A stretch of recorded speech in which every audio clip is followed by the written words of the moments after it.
Nosaltres pensem que no podem continuar com estem. Per això avui a Madrid hem reclamat que cal fer una esmena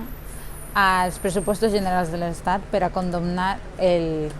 deute il·legítim de 51.000 milions d'euros que té el País Valencià i que ens suposa cada any la segona conselleria per pes pressupostari.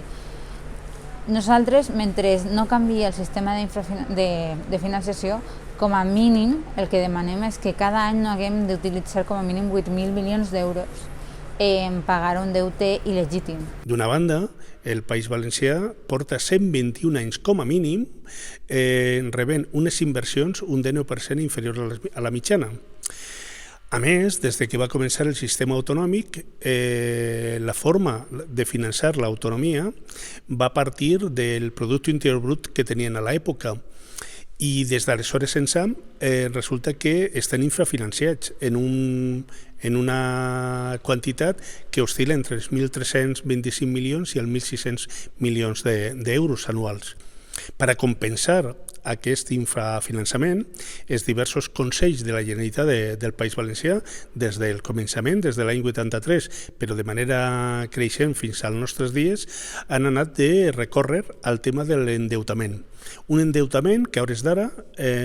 suposa aproximadament 51.000 milions d'euros, una barbaritat que és absolutament impagable. El tema del finançament ha estat una constant. De fet, puc recordar que la primera pregunta en ple que vaig fer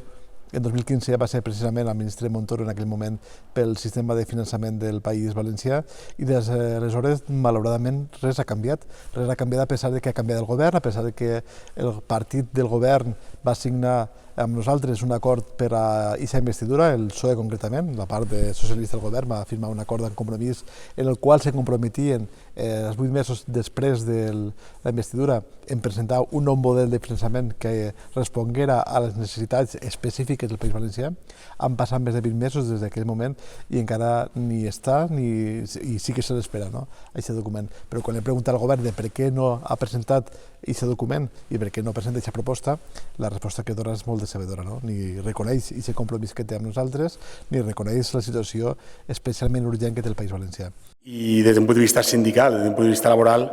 les dades són contundents. L'infrafinançament afecta la vida de les treballadores i treballadors valencians, afecta als seus salaris, a les seves pensions, a la qualitat del treball que tenim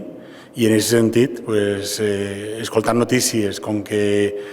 els barris com d'Elx o d'unes ciutats valencianes són els més empobrits del conjunt de l'Estat o que comarques com la Marina Baixa també és de les més empobrides del conjunt de l'Estat, ens porten a reflexionar que hem de capgirar la situació i per a capgirar la situació considerem que cal obrir un procés de negociació real amb el govern espanyol per a solucionar d'una vegada per totes l'infrafinançament que patim les valencianes i valencians des de fa molts anys, massa anys, però també hem de canviar les polítiques i el model productiu per a tindre una millor vida per al conjunt de la classe treballadora i les valencianes i valencians. I en aquest sentit, com deia el senador Carles Mulet, és important també fer pedagogia i que el dia 20 de novembre el conjunt del poble valencià isca al carrer per a defensar una solució real a la nostra situació.